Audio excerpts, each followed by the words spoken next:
Assalomu alaykum qadrli obunachilar.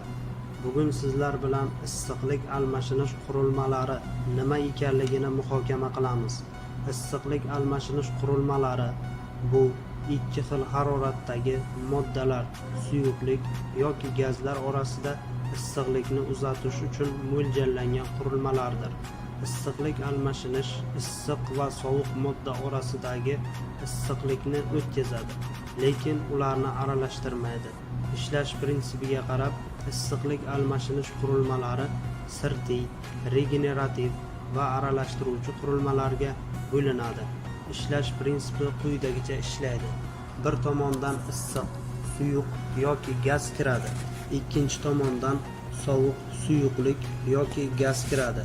Ular orasida devor, plastina yoki quvur bo'ladi. Issiqlik issiq tomondan sovuq tomonga o'tadi.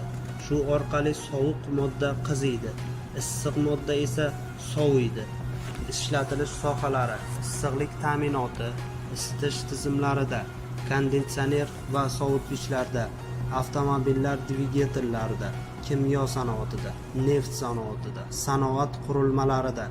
Issiqlik qurilmalarining afzalliklari: energiyani tejaydi, samarali sovutish yoki isitish, tabiiy resurslardan oqilona foydalanish, atrof muhitga zarari kam.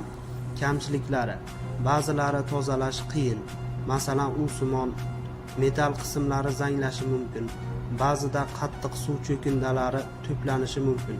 Issiqlik almashinish qurilmasining tuzilishi: qobiq, turbalar, qopqoq, to'siq.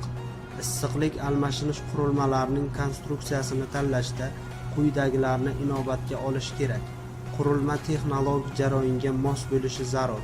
Yuqori samarali, tejamkor va ishlash paytida ishonchli hamda metall sarfi kam bo'lishi zarur. Ishchi muhitlarda qurilma materiali yemirilishiga bardoshli bo'lishi kerak. Issiqlik almashinish qurilmalari ishlatilish sohalariga qarab tanlanadilar. Ularning turbalari va qurilmalari legerlangan, kam legerlangan uglerodli po'latlardan yoki korrozion muhitni hisobga olgan holda nikel yoki xromlangan elementlardan foydalaniladi.